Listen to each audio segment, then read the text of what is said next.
Hello, my name is जवान और आज हम के-मीन क्लस्टरिंग पे काम करेंगे। तो सबसे पहले देखते हैं के-मीन क्लस्टरिंग होता क्या है।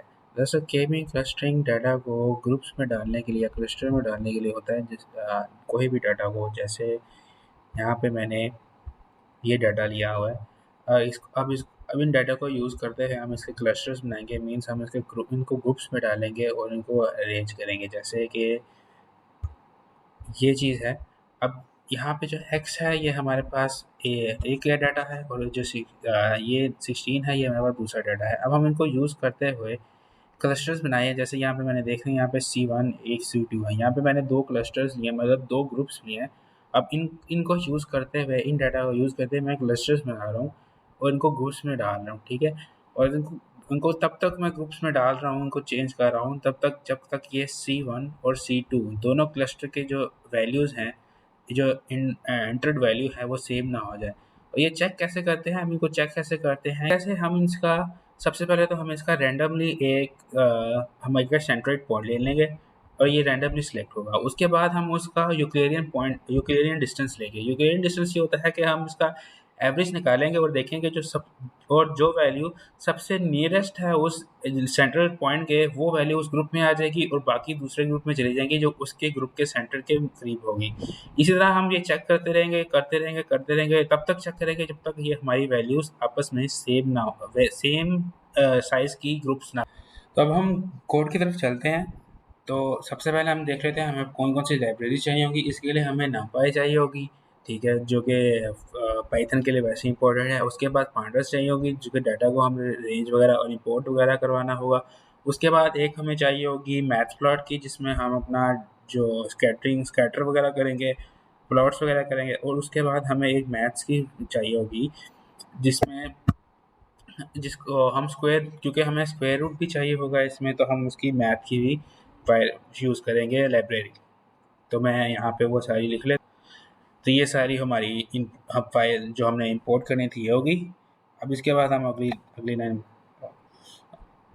तो अब हम अगले पे चलते हैं। अगले में हम अपना जो डाटा है जो हमने डाटा कॉल किया वो जो डाटा हमने फाइल में रखा हुआ था उसको कॉल कर लेते हैं। उसके लिए हम करते हैं data is equal to pd dot read आ गया CSV और अंदर हम अपना डेट फाइल का नाम रखते हैं जो है डाटा डॉट CSV। तो यहाँ पे मैंने ये लिख लिया है। तो अब हम इसको एंटर करते हैं और डाटा को जब कॉल करेंगे डाटा को जब हम कॉल करेंगे तो यहाँ पे हमारे पास जो जो उसमें था वो सारा आ गया। तो अब हमारे पास ये डाटा आ गया है, हम इसको अब इसकी प्लॉटिंग करते हैं। तो इसके लिए मैं सबसे पहले तो जो एक और वेरिएबल लेता हूँ x, उसमें मैं अपना जो डाटा का हेडर्स जो थे वो सारे मैं इसमें लगा देता हूँ। ओके, ये आ गया आपका एक हो गया हमारे पास a कैपिटल में यस कैपिटल में a एंड दूसरा ले लेता हूँ b, ये हो गया। उसके बाद हम अपना प्लॉटिंग करते हैं। तो उसके लिए मैं यूज़ करूँगा स्कैटर प्लॉट यूज़ करूँगा जिसमें वो आपको वैल्यूज़ डॉट्स में ग्राफिकल फॉर्म डॉट्स वाली देगा। उसके लिए हम करते हैं plt डॉट स्कैटर। अभी मैंने किया स्कैटर किया एक्स बी, मैंने एक एक्स को एक ही वैल्यू दी, दूसरी एक्स को बी की वैल्यू दे दी। उसके बाद मैंने इसको कलर दे दिया blue just to visual. And मैंने एक एक्स लेवल जो है उसको एक लेवल को मैंने लेंथ दे दिया, दूसरी मीटर को मैंने मीटर दे दिया लेवल को। उसको मैं जब रन करूँगा तो ऐसे मेरा डाटा जो है स्कैटर प्लॉट होकर यूज़ होकर यहाँ पे सारा ये शो हो रहा है, देख सकते हैं। अभी यहाँ पे कोई भी डाटा अरेंज नहीं है, सेपरेटेड है। और हम इसको ग्रुप्स तो हमारा ये जो डाटा आ गया अब इसका हम इनमें से हमें एक सेंट्रॉइड पॉइंट लेने हैं, दो रैंडमली सेंट्रॉइड पॉइंट सेलेक्ट करने हैं। तो उसके लिए हम क्या करेंगे, पहले हम लिखेंगे k इज इक्वल टू 3 और 2 सॉरी, क्योंकि हमने बोला था हमारे पास हमें 2 क्लस्टर चाहिए। उसके बाद हमने सेंट्रॉइड पॉइंट निकाले हैं। तो हम अब फंक्शन बनाएंगे centroid point is equal to, एक फंक्शन यूज़ करेंगे जो है सैंपल का। सैंपल क्या होगा कि रैंडमली दो भी वैल्यू सेलेक्ट कर लेगा, दोनों में से जो कि होगी इसकी सेंट्रॉइड पॉइंट। अब इसको मैं करूँगा n इज इक्वल टू के। ये क्या करेगा कि जो भी हमें दो ग्रुप चाहिए तो उसको मैंने के इक्वल किया कि ये दो वैल्यू सेलेक्ट करेगा। तो अब इसके बाद हम करते हैं सेंड, ये मैंने किया। तो ये मैंने सैंपल का फंक्शन लगा के अब मैं इसको जब रन करूँगा तो ये देख सकते हैं हमारे पास दो सेंट्रॉइड पॉइंट्स आ गए हैं। ठीक है, तो अब हमारे पास जो सेंट्रॉइड पॉइंट्स आ गए हैं, इसके बाद हमने करना क्या है कि अब हमने इसकी ग्रुपिंग करनी है और हमने चेक करना है कि जो सेंटर तब तक करनी है जब तक कि हमारे पास सेंट्रॉइड पॉइंट जो वैल्यूज़ ग्रुप की जो होंगी क्लस्टर्स की वो सेम ना। And just to be sure अब इसको हम एक स्कैटरिंग प्लॉट्स में डाल के चेक कर लेते हैं। तो मैं यहाँ से अपना कोड वापस उठाता हूँ। ठीक है, और इसमें मैं इसकी जगह और यहाँ पे मैं एक और फंक्शन वही डालूंगा यहाँ, लेकिन मैं यहाँ x की जगह मैं इस सेंट्रॉइड को इसकी जगह लिख दूंगा। यहाँ पे आपका सेंट्रॉइड सेंट्रॉइड। ठीक है, और इसको मैं दे देता हूँ रेड ताकि क्लियर हो जाए। हमें रन किया तो देख सकते हैं ये दो हमारे पास रेड पॉइंट है, बाकी सारे ब्लू हैं। मतलब ये जो है ये हमारे पास सेंट्रॉइड पॉइंट है, बाकी जो सारे जो हैं वो वैसे ही रैंडम डाटा है। अब इसके बाद हमने इसको ग्रुप्स वगैरह में डालना है और इसको क्लस्टरिंग करनी है, तो वो करते हैं। तो ग्रुपिंग में पहले सबसे पहले हम इनका यूक्लिडियन डिस्टेंस निकाल लेते हैं ताकि हमें पता लग जाए कि कौन सा डाटा कौन सी ग्रुप में जाएगा। तो इसके लिए हम क्या करेंगे, सबसे पहले हम एक वेरिएबल लेंगे डिफ का, मतलब जो डिफरेंस फाइंड करेगा उसको मैं कर रहा हूँ इक्वल 1 के। उसके बाद मैं ले रहा हूँ आइट्रेटर ले रहा हूँ, मतलब आइट्रेटर ले रहा हूँ आई के नाम से, जिसको मैं रखवा रहा हूँ 0। ये क्या होगा, क्योंकि ये मुझे इसलिए चाहिए क्योंकि मैं हमने फाइल लूप लगानी है, क्योंकि वो तब तक चलेगा जब तक मेरा डिफरेंस ज़ीरो के इक्वल ना हो जाए। अगर वो ज़ीरो के इक्वल होगा तो मतलब हमारा प्रोग्राम जो है वो कम्प्लीटली चल चुका है। तो मैं लिखूँगा while diff not equal to 0, उसके बाद ये लगाया।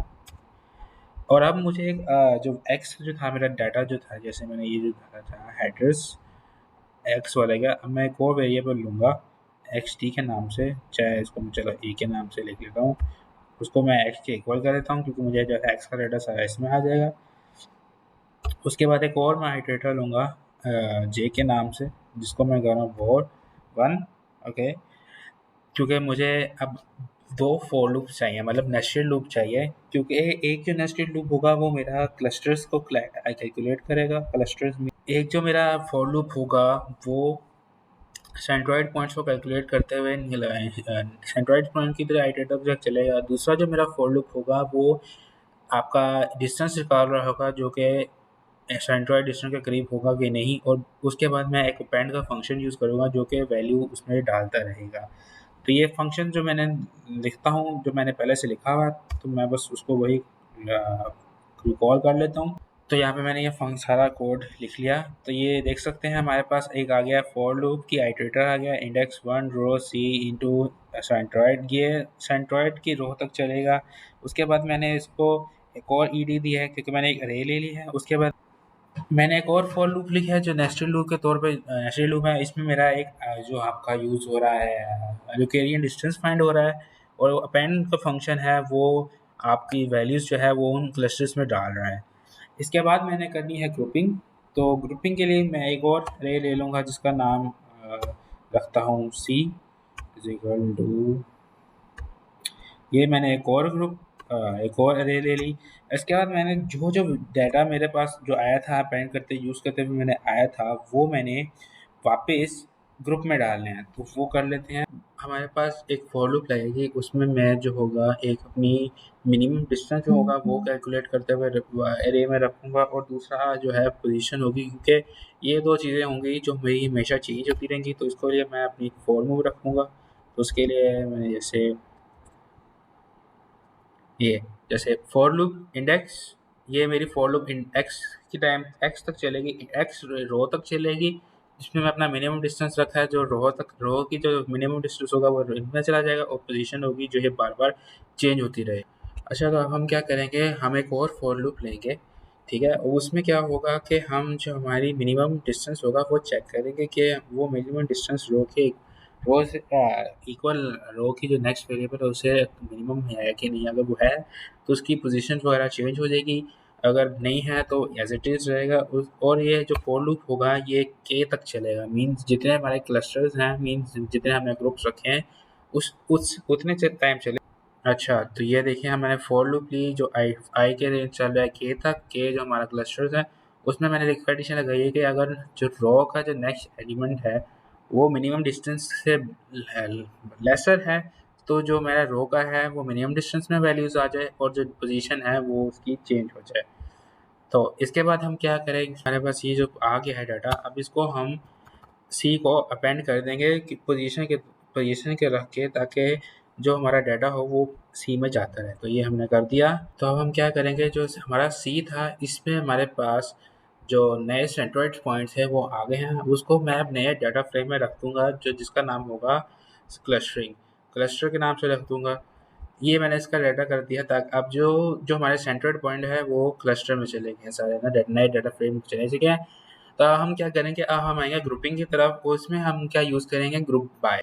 तो हम ग्रुप बाय यूज़ करेंगे, वो उसमें क्या होता है कि ग्रुप बाय क्या होता है कि वो पांडास की एक लाइब्रेरी है जो हमें यूज़ कर सकते हैं। उसमें क्या होगा कि जो भी नियरेस्ट वैल्यू होगी ना वो हमें उस ग्रुप में डाल देगा।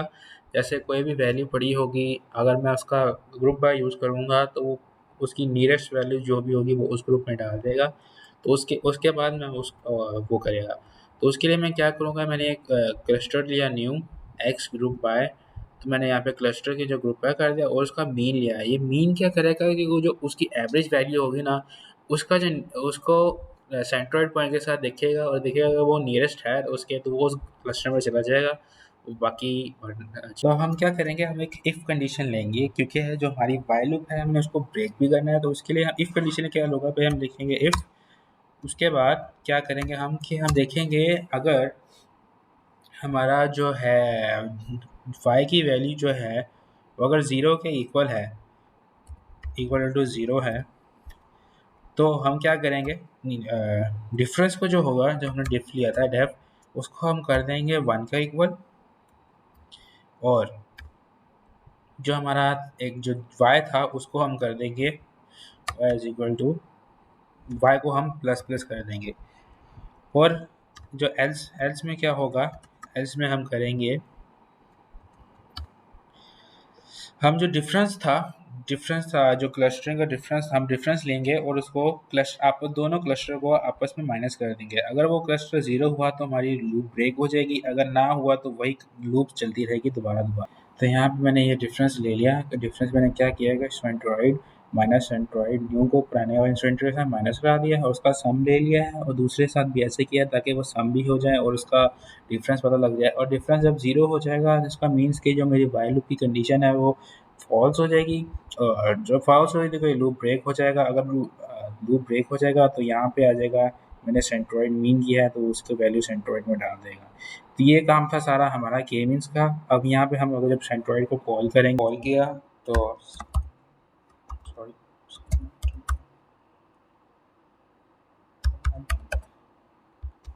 तो ये मेरे नए सेंट्रोइड्स पॉइंट हैं, ये मेरे नए सेंट्रोइड्स पॉइंट्स आ गए। अब इसका हम दोबारा से स्कैटरिंग, तो हम यहाँ पे स्कैटर का फंक्शन वही ऊपर वाला जो था, कहाँ, सॉरी, ये वाला जो था यही हम इसको कॉपी कर लेते हैं और यहाँ पेस्ट कर लेंगे। तो ये हमारा वही सेंट्रोइड वाला आ जाएगा। लेकिन इससे पहले हमें एक और चीज़ करनी है, यहाँ पे हमें अब जो एक फोर लूप लगाना है। तो मैं यहाँ फोर लूप लगाऊंगा। ये यहाँ पे मैंने कलर कर दिया कि मुझे ये 3 कलर चाहिए, रेड, ब्लू, ग्रीन, सियान। सियान के लिए मैं रेड कर देता हूँ, ईजी रहेगा। उसके बाद मैं क्या होगा, एक फॉर लूप लगाई है मैंने जो के तक चलेगा, प्लस मेरे ग्रुप्स तक चलेगा। उसमें मैंने क्या किया कि जो डाटा होगा क्लस्टर में, जो क्लस्टर का जो डाटा है वो डाटा में आ रहा है। उसके बाद मैं स्कैटरिंग को यूज़ करते हुए उस डाटा को मैं स्कैटर प्लॉट में यूज डाल रहा हूँ। जब इसको रन, तो ये देख सकते हैं आप कि अब ये जो डाटा है ये अब हमारा स्कैटर हो चुका है। जैसे ये ग्रीन ग्रीन आ गए, ये ग्रीन में आ गए, रेड हमारे सेंट्रोइड पॉइंट है, और उसके बाद ये ब्लू जो है ये C2 है, ये हमारा ग्रीन C। तो ये हमारा सारा प्रोसेस था क्रीमी क्लस्टरिंग का। अगर आपको कोई भी मसला हो तो नीचे कमेंट सेक्शन में आप लिख सकते हैं। Or I will really appreciate it because if you like this video, because it is a assignment of my programming of big data, so it will be really helpful for me. So please like it, and thank you. Allah Hafiz. Bye bye.